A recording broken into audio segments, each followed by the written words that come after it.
afternoon. Here we have Rosie the Riveter in the center. This is Lucy Wahnsiedler, the #1 Riveter at Hoosier Cardinal, Evansville, Indiana, 42 to 45. She was the best. She put some of the 150,000 rivets in that plane that you see behind her. Now, ladies, step aside just a little bit. That's it. Right next to, that's it. That is what you call the elevator, the most important part of the plane, and that's the part she worked on. You can't see the rivets. She made them so smooth. And Lucy's age 99 right now. We are March 21st, 2025. She's only 99 years of age. Thank you, Lucy, for your service. Thank you, ladies, for helping us today. Today's date, as we just said, is the first day of spring 2025.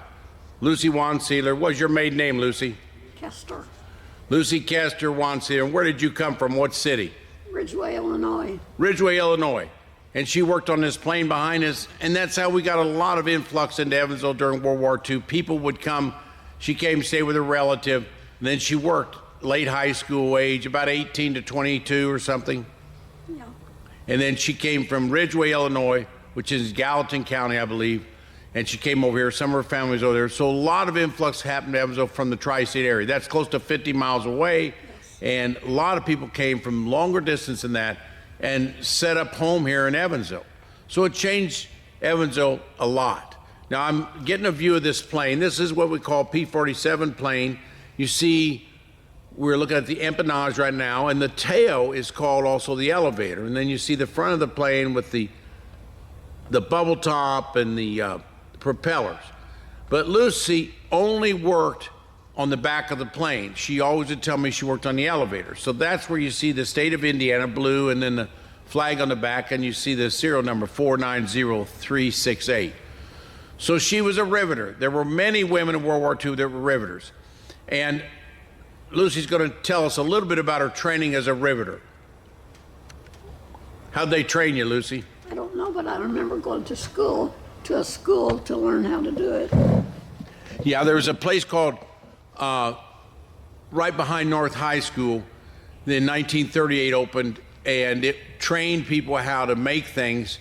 Mechanical Arts Building is what it was, but right. It couldn't hold everybody. So a lot of stuff was on-the-job training. How heavy was that rivet gun, Lucy? About a pound or two? Something like that. Did it hurt your shoulder and your arm when you were done all day? No, because I was young. Yeah. And then on the other side of the rivet, what do you call that? A person that...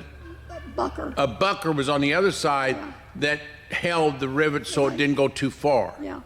And women, they said, were better riveters than men because men pushed too hard and bent the plane. Did you ever see them do that? No, but you learned very quickly how much pressure to put on your air gun. Yeah. So the rivets are an amazing thing. I'm going to focus in on a rivet right now. We're going to go right down on a rivet.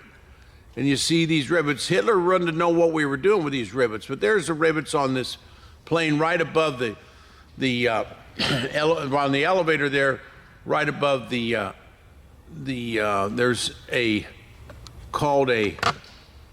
that's the rudder there, and this is more the elevator, this area. So right there you see the rivets. They look shiny there in that orange color.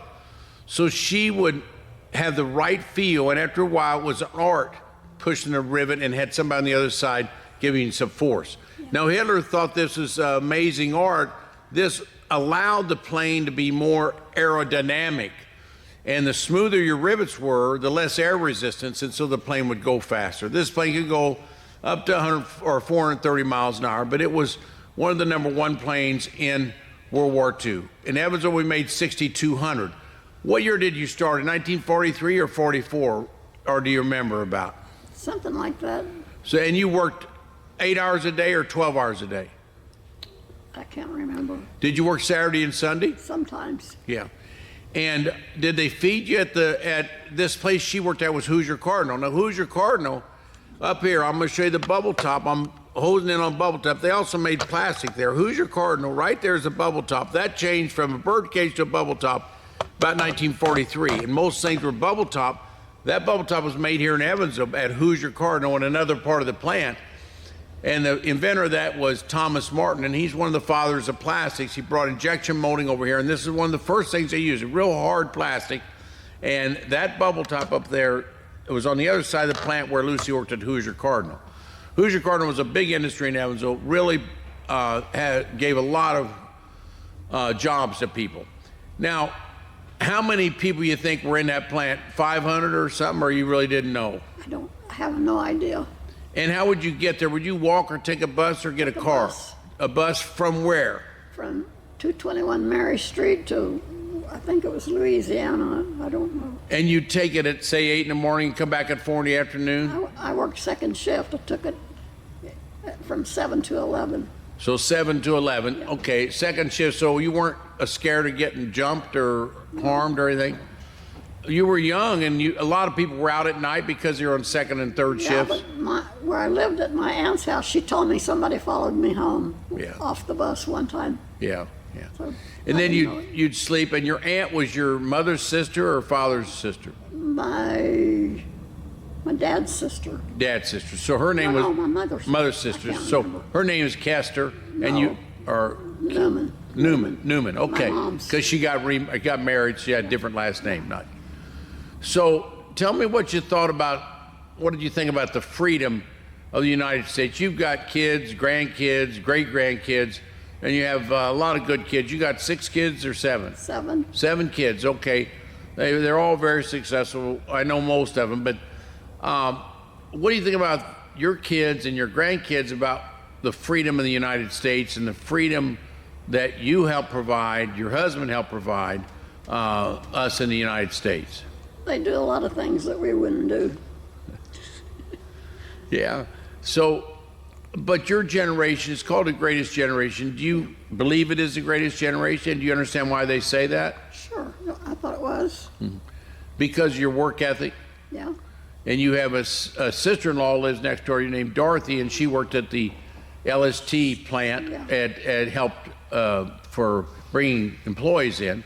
And your husband was also in the Army in World War II, but he didn't. For a little bit. For a little bit, yeah. And his name was John Wahnsiedler. Yeah. And what did he do for a living in Evansville? He was a plumber. And the building still stands across from Willard Library. It says Wahnsiedler on it. It's a brick building. It has the name there. Yeah. And she has a son, Steve, that fixes cars here, and John works at AT&T and has a restaurant here in town. And one of her daughters also was a main secretary at Memorial. She only reads a book a day, but at Barbara.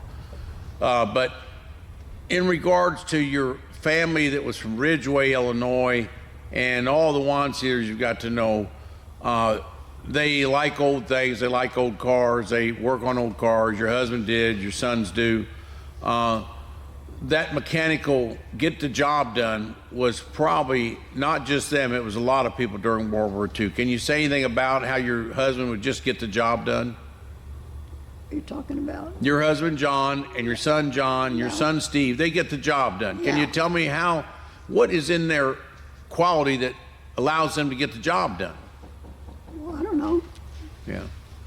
Well, I don't know how to answer that. Now, you're also a quilter. She's one of the quilters at Holy Rosie for over 20 or 30 years. So that quilting is an art, just like putting the rivets in. Yeah. Just a different thing. You're using clothes instead of the other. What do you think about your generation and quilting, and do you think the next generation is going to keep it going? I don't think the next generation is going to keep it going. Yeah. Well, she makes a lot of quilts there at Holy Rosie. They sell them at the social and everything. Lucy, do you have any questions for me as a World War II enthusiast? And do you think this museum is helpful to the next generation? I do. I love it out here. She spent all day today. This is Rosie Riveter Day in the United States, and we had 150 kids or so from Washington Grade School, and she sat there and she was a premier person. One little kid came that wasn't in school. She was 4 years old, came out just to see Dorothy as a Rosie the Riveter. There's very few of you left in the world today, so we're honored that you're here, and thank you for being part of this. I feel honored to be here. Well, you're a great person. You raised 7 good kids and took care of your husband, and Evansville's lucky to have you. Thank you, Dorothy. Lucy. Thank you, Lucy. This is 32125, Lucy Wahnsiedler.